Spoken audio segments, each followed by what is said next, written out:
Hello friend, आपके अपने YouTube channel Abhay Singh fearless world में स्वागत है। और हम लोग टीबीटी पे बात कर रहे हैं। लास्ट वीडियो में टीबीटी कैसे करते हैं और मैं पार्टिकुलर टॉपिक पे भी टीबीटी बना रहा हूँ।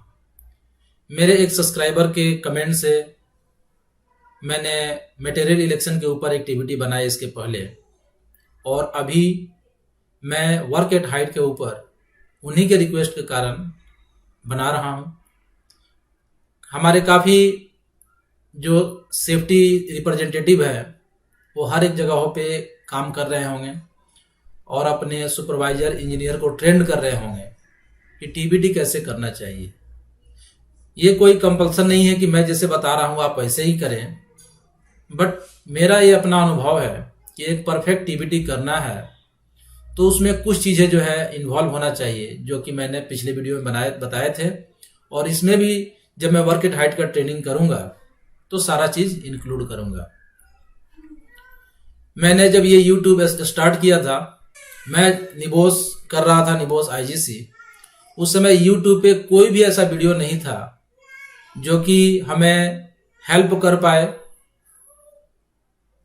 निबोस आईजीसी को समझने के लिए अपने लैंग्वेज में, मेरे अपने लोकल लैंग्वेज में। तब मैंने सोचा कि क्यों नहीं निबोस आईजीसी के ऊपर वीडियो डाला जाए, और निबोस आईजीसी के ऊपर मैंने वीडियो बनाए और यूट्यूब पर अपलोड किया। काफ़ी लोगों ने उसको देखा, खासकर जो वो करना चाहते हैं या जो नॉलेज लेना चाहते हैं। अपने इंडिया के ही लोग नहीं, बल्कि जो लोग भी हिंदी समझते हैं, इंडिया, पाकिस्तान, बांग्लादेश, नेपाल बहुत कम ही है। खासकर अपने यहाँ के जो लोग, जो नॉर्थ इंडियन है, जो हिंदी जिनको आती है, जो विदेशों में है, खासकर गल्फ कंट्रीज में, सऊदी, कतर, ये सबों में, उन्होंने उस वीडियो को काफ़ी देखा। और मेरा ही पहले वीडियो था, अभी तो वीडियो और भी आ रहे हैं लोगों का, तो लोगों ने काफ़ी उसको लाइक किया। फिर मैंने सोचा टीबीटी के ऊपर वीडियो नहीं है, काफ़ी लोग खासकर जो नए ज्वाइन करते हैं टीबीटी कैसे करें, क्या कंटेंट होना चाहिए, इसके ऊपर वीडियो बनाने का रिक्वेस्ट आता है। मैंने ही बहुत सारे स्लाइड को लेके वीडियो बनाया है, स्लाइड में देख के बताया है, बट वो चीज़ लगता है कि मैं स्लाइड पढ़ के बता रहा हूँ और उतना इफेक्टिव टीबीटी जब हम करते हैं उस समय कुछ पढ़ने के लिए हमारे पास नहीं होता है। सारा चीज़ हमें अपने दिमाग में रखना होता है ताकि हम सिस्टमेटिक बता पाएँ अपने वर्करों को। मैं फिर से रिपीट करता हूँ, टीबीटी जो है जनरली रिस्पॉन्सिबिलिटी होती है इंजीनियर्स की, बट इसको इफेक्टिव बनाने के लिए ईएचएसओ भी पार्टिसिपेट करते हैं, क्योंकि ईएचएसओ को जो मतलब हेल्थ एंड सेफ्टी ऑफिसर हैं वहाँ पे, उनके पास सेफ्टी को लेके विशेष ज्ञान होता है, इसलिए वो काफ़ी हेल्पफुल रहता है अगर टीबीटी में पार्टिसिपेट करते हैं। बट ईएचएसओ का काम है ट्रेनिंग देना और बाकी काम होता है। मैं ये बोलूँगा सारे इंजीनियर जो लोग भी इस वीडियो को देख रहे हैं, उनके लिए ये वीडियो है कि टीबीटी कैसे करें। और अगर ये आप सीख जाते हैं तो मैं इंश्योर करता हूं कि आपके साइटों पे कोई एक्सीडेंट नहीं होगा अगर आपका टीबीटी इफेक्टिव होगा तो। साथ में हेल्थ एंड सेफ्टी जो कल्चर है, सेफ्टी कल्चर जो साइट पे हमको डेवलप करना है, वो भी इससे होगा। अगर आपके पास कुछ समझाने के लिए, सिस्टमेटिक समझाने के लिए कुछ होगा, तभी तो वर्कर या जो भी आपके अंदर में है वो समझना चाहेंगे आपसे, अदरवाइज वो आपकी बात क्यों सुनेंगे। नहीं तो टीबीटी एक जस्ट फॉर्मेलिटी हो जाएगा और सभी लोग केवल इकट्ठा होंगे और इफेक्टिव तरीके से बात नहीं करेंगे, और जो मेन एम है टीबीटी का वो फुलफिल नहीं होगा, और आप ये भी इंश्योर नहीं कर सकते हैं कि आगे कोई एक्सीडेंट ना हो। तो टीबीटी अगर इफेक्टिव हो तो काफ़ी अच्छा होता है। और आप जानते हैं कि ये जो ट्रेनिंग है वो हायरार्की ऑफ जो कंट्रोल है उसके चौथे स्टेप में आता है, पीपीई से पहले, तो काफ़ी इंपॉर्टेंट है ये। तो आइए स्टार्ट करते हैं देर न करते हुए कि वर्क एट हाइट पे टीबीटी कैसे करें। वर्क एट हाइट टीबीटी करने से पहले मैं आपको बता दूं मैं क्या क्या 5 पॉइंट जो है इसमें कंसीडर करूंगा। पहला जो है वो है हजार्ड, सेकेंड जो है इसके रिस्क एंड कंसिक्वेंस, फिर इसके प्रिकॉशन तीसरे नंबर पे, और चौथे नंबर पे होगा कौन सा, तो इसके इमरजेंसी रिस्पांस प्लान, और सबसे लास्ट में हम लोग डिस्कस करेंगे accident related to work at height. ये आप 5 पॉइंट में कैटेगराइज कर लीजिए, और करने के बाद तब आप सिस्टमेटिक बोलेंगे तो टीबीटी का मैक्सिमम ड्यूरेशन 15 मिनट्स और मिनिमम हमें लगता है 5 मिनट से कम तो नहीं करना चाहिए। तो आइए स्टार्ट करते हैं वर्क एट हाइट टीबीटी पे। फर्स्ट बात करते हैं कि हजार्ड क्या क्या है। तो वर्क एट हाइट पे हजार्ड, सबसे पहला वो वर्टिकल जो हाइट है जिसको हम हाइट बोलते हैं, वो एक मेन हजार्ड है, क्योंकि ऊपर से गिरने पे नीचे चोट लगना ही लगना है। तो हाइट जो है एक मेन खतरा है, हजार्ड को इंग्लिश में खतरा बोलते हैं। और क्या खतरा है, कोई मटेरियल अच्छे से स्टोर नहीं हो, ऊपर में लूज मटेरियल रखा गया हो, कोई गार्ड वगैरह ना हो, तो मटेरियल जो है वो एक हजार्ड है। यानी कि लूज मटेरियल एट हाइट, ये भी क्या है, एक हजार्ड है, एक खतरा है। मैं केवल हजार्ड की बात कर रहा हूं। और उसके बाद जो लेडर वगैरह है, अनसिक्योर लेडर हो तो, या डैमेज लेडर हो जो एक्सेस इक्विपमेंट है, ये भी एक खतरा है। उसके बाद और भी खतरे होंगे, जैसे बेल्ट यूज कर रहे हैं, डैमेज बेल्ट है, ये भी एक खतरा है। लाइफ लाइन यूज कर रहे हैं, अच्छे से एंकर नहीं है, वो भी एक खतरा है। तो इस तरह से हम पहले अपने वर्करों के साथ मिलके खतरे को वहां पहचानेंगे, और खतरा पहचानने के बाद तब हम आइए बढ़ते हैं रिस्क के तरफ कि रिस्क कौन कौन सा है। रिस्क जो है, जैसे अगर हाइट पे काम कर रहे हैं तो फॉल का चांस है। वर्क एट हाइट पे काम कर रहे हैं तो फॉल ऑफ मैन और फॉल ऑफ मटेरियल, दो चीज हो सकता है, या तो आदमी गिर सकता है, नहीं तो कोई मटेरियल गिर सकता है, ये रिस्क है। लेडर अगर आप सही अच्छा नहीं यूज कर रहे हैं, डैमेज लेडर यूज कर रहे हैं, तो फॉल ऑफ मटेरियल या मैन, उसके ऊपर मैन ही चढ़ेगा, मैन गिरने का चांस है, worker.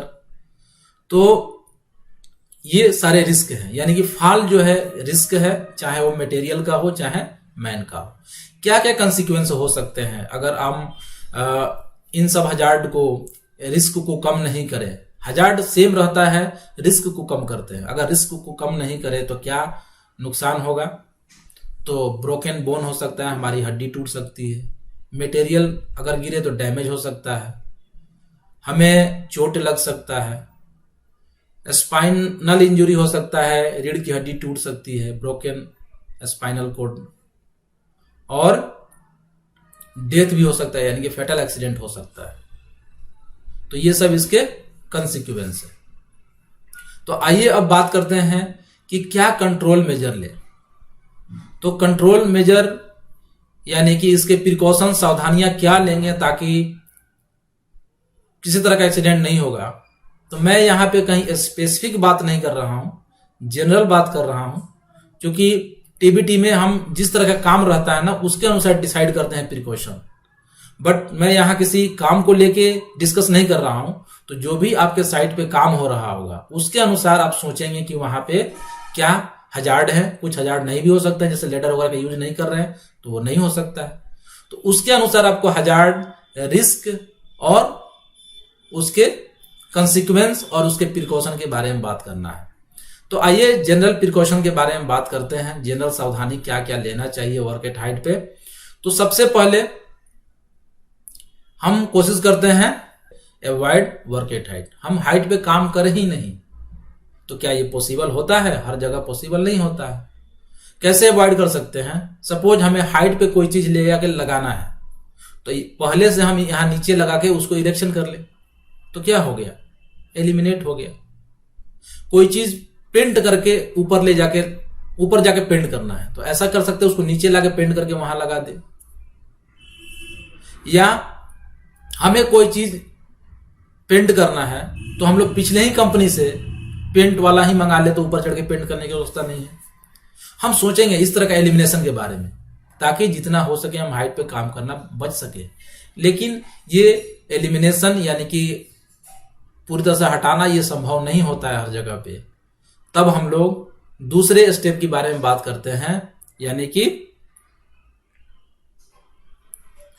Minimise the distance and minimise the second point is minimise the distance and consequence of fall.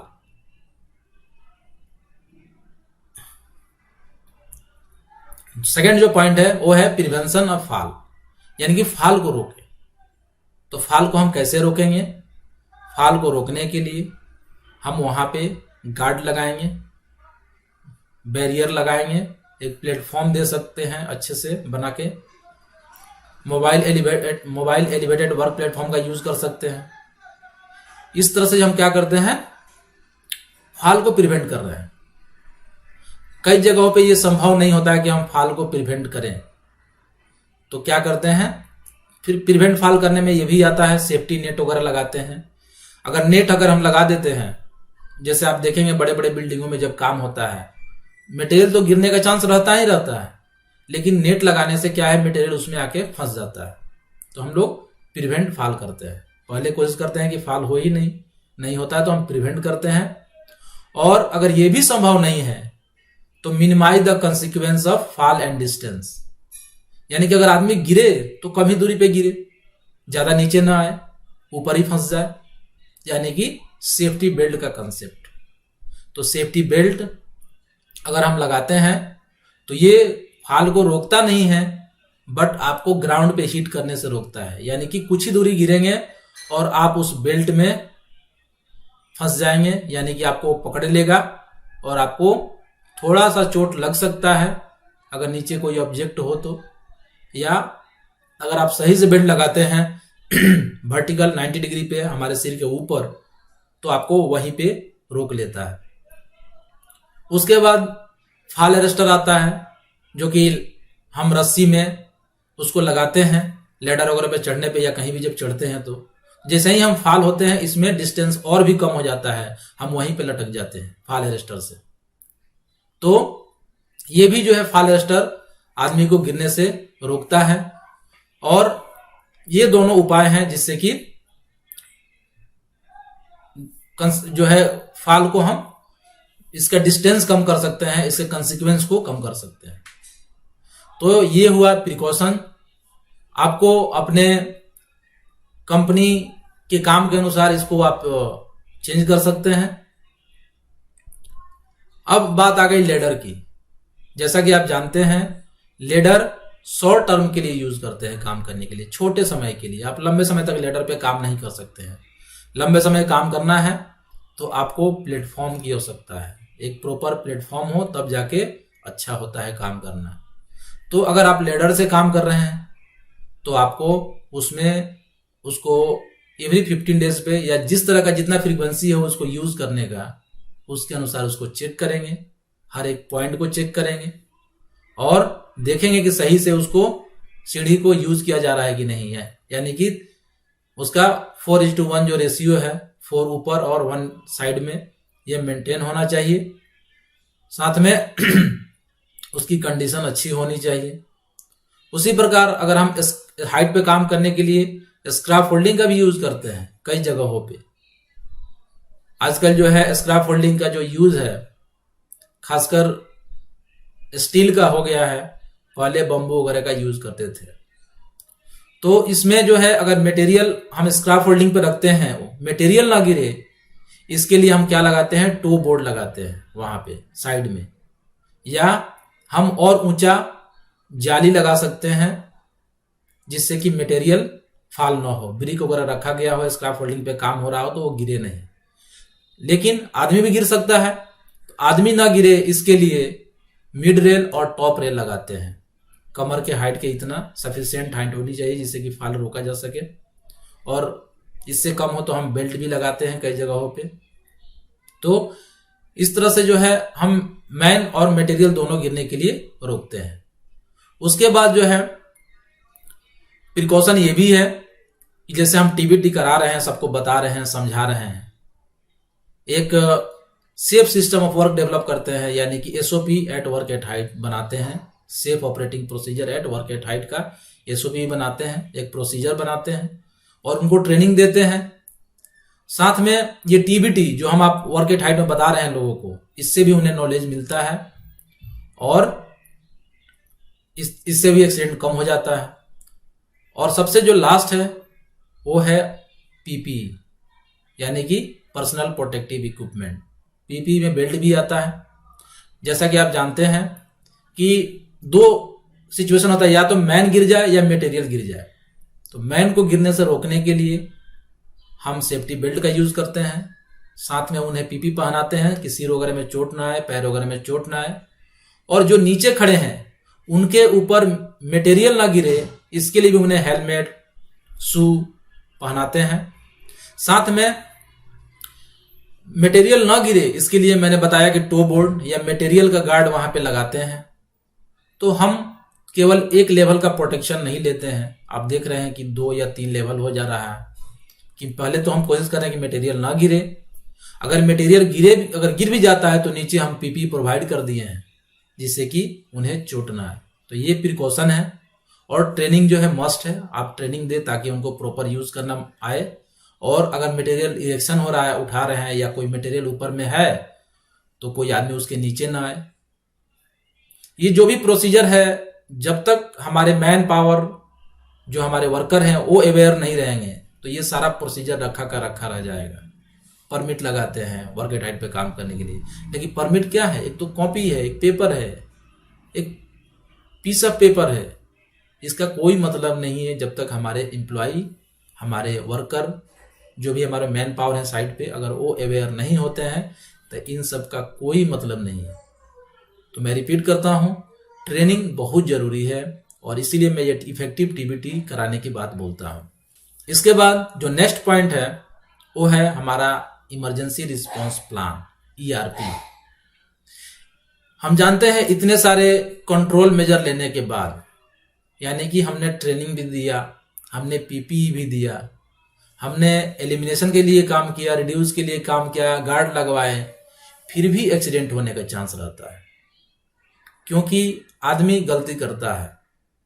बहुत सारे एक्सीडेंट आदमी गलती से होता है, कुछ एक्सीडेंट सिचुएशन के कारण हो जाता है, मटेरियल वगैरह डैमेज होने के कारण हो जाता है, और कुछ एक्सीडेंट जो है गॉड के हाथ में है। खासकर वेदर कंडीशन वगैरह जो है खराब हो जाए, बाढ़ आ जाए, सुनामी आ जाए। तो एक चीज और बताना मैं भूल गया, वेदर जो है, एडवर्स वेदर जो है वो भी एक हजार्ड है। एडवर्स वेदर में हाइट पे काम नहीं करना चाहिए, खासकर स्क्रैप फोल्डिंग वगैरह पे, हाइट पे, क्योंकि गिरने का ज्यादा चांस रहता है। आइए बात करते हैं ईआरपी के ऊपर, इमरजेंसी रिस्पांस प्लान।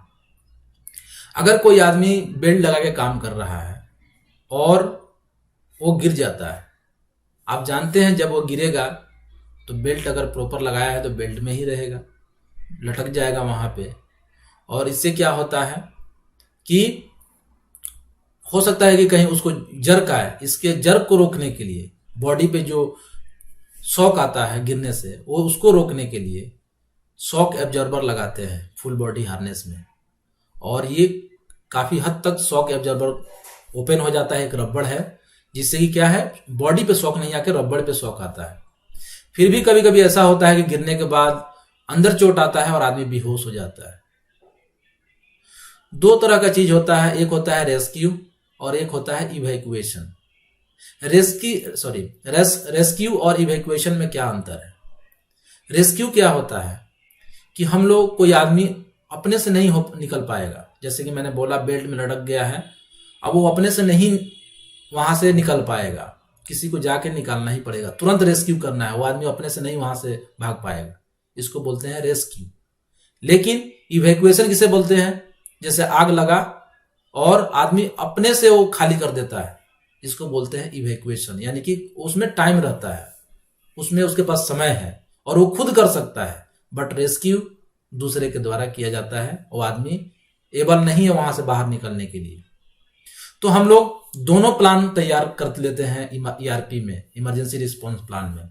अगर कोई आदमी ऊपर में फंस गया है, बेल्ट में लटक गया है, अगर वो आदमी होश में है और निकल नहीं पा रहा है वहां से, यानी कि रस्सी को पकड़ के ऊपर नहीं जा पा रहा है, वहां से हट नहीं पा रहा है, तो हम उसे क्या करेंगे, सिंपली लेडर लगाएंगे और लेडर लगा के उतार लेंगे। सिंपल सा इसमें इवैक्यूएशन मतलब कि इमरजेंसी प्लान है इसका। बट अगर आदमी वहां ऐसे जगह पे हो जहां लेडर नहीं पहुंच रहा और वो नहीं आ सकता, ऐसे केसेस में क्या होगा, हम लोग रेस्क्यू किट का यूज करते हैं। इसका मैं वीडियो सेपरेटली बनाऊंगा। फिर किस तरह का इमरजेंसी और हो सकता है, कोई आदमी फाल हो गया, मान लेते हैं बेल्ट नहीं लगाया, गिर गया, हड्डी टूट गई, अब क्या करेंगे।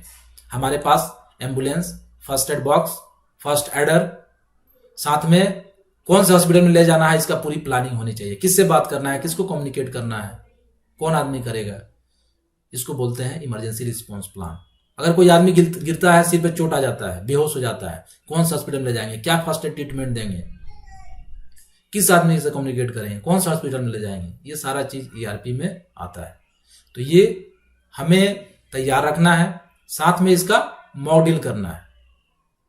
ये टीबीटी में ये नहीं, लेकिन बताना है ये सारी चीजों की हमारे पास ये रेस्क्यू के लिए हमारे पास ईआरपी प्लान है, इमरजेंसी रिस्पांस प्लान है। अगर कुछ इमरजेंसी होता है हाइट पे तो हम क्या करेंगे, कौन आदमी करेगा, वो आदमी उसको ट्रेन रहेगा। जैसे जो रेस्क्यूअर रहेगा वो आदमी ट्रेन रहेगा। तो ये डिपेंड करता है कि आप कहाँ पे काम कर रहे हैं, किस तरह का वहां पे क्रिटिकल सिचुएशन हो सकता है। आप खुद तैयार करिए और जहां जिस साइड पे काम कर रहे हैं वहां पे ईआरपी पे डिस्कस करिए, ईआरपी बनाइए, इमरजेंसी रिस्पांस प्लान। मैं भी आपके साथ एक प्लान शेयर करूंगा बाद में, इमरजेंसी रिस्पांस प्लान। अगर आपको चाहिए, अगर कमेंट करते हैं तो मैं फ्यूचर में इसके ऊपर भी डिस्कस करूंगा। तो ये सारा चीज, ये हमारा 4th पॉइंट था। सबसे लास्ट है, आप हर एक वर्कर से पूछिए, बताओ आप इतने 2 सालों से काम कर रहे हो, हाइट पे आपने किस तरह का एक्सीडेंट देखा। तो एक्सीडेंट क्या बताएंगे, मैंने हाइट पे काम कर रहे थे, बेल्ट हमने लगाया था लेकिन सिर के ऊपर नहीं लगाया था, साइड में लगाया था। जब मैं गिरा तो मैं उसमें झूल गया और झूलने से बगल का जो स्ट्रक्चर है उसमें हमें चोट आया। तो बताओ ऐसा नहीं करने से, ऐसा फिर से ना हो इस साइड पे, इसके लिए हम क्या करेंगे। वर्कर खुद बताएगा और आप भी अपना इनपुट दीजिए जो आपको नॉलेज है कि वहां पे ये करने से बेस्ट होता, और हमारे पास भी ऐसा चांस है। ऐसे करके हर एक वर्करों से एक्सीडेंट डिस्कस करिए। और हो सकता है कि आपके लाइफ में भी बहुत सारा एक्सीडेंट जो है आपने देखा होगा, इन्वेस्टिगेशन किया होगा। आप इन सब चीज़ों को अपने वर्करों के साथ शेयर करिए और एक परफेक्ट टीबीटी बनाइए। तो मैं आशा करता हूं कि वर्क एट हाइट का सारे पॉइंट मैंने टच किए होंगे। चूंकि ये 15 मिनट्स का टाइम रहता है, इसलिए इसमें आप हर एक चीज को नहीं डिस्कस कर सकते। आपको जो आपके काम से संबंधित खतरा है उसको डिस्कस करना है, उसी का कंसिक्वेंस, उसी का रिस्क, उसी के अनुसार ईआरपी, ये सारा चीज डिस्कस करना है। आपके काम से बाहर डिस्कस नहीं करना है, तब जाके टीबीटी उसी काम से रिलेटेड होगा और इफेक्टिव होगा। तो आई होप आपको वर्क एट हाइट का वीडियो काफी अच्छा लगा होगा। अगर आपको अच्छा लगा हो प्लीज लाइक, शेयर और कमेंट करें, जिससे मेरा भी मनोबल बढ़े। और आपके लाइक करने से यूट्यूब इस वीडियो को प्रमोट करता है, तो प्लीज जरूर करें। और अगर आप हमारे चैनल पर नए हैं तो सब्सक्राइब करें। थैंक यू, मिलते हैं अगले वीडियो में।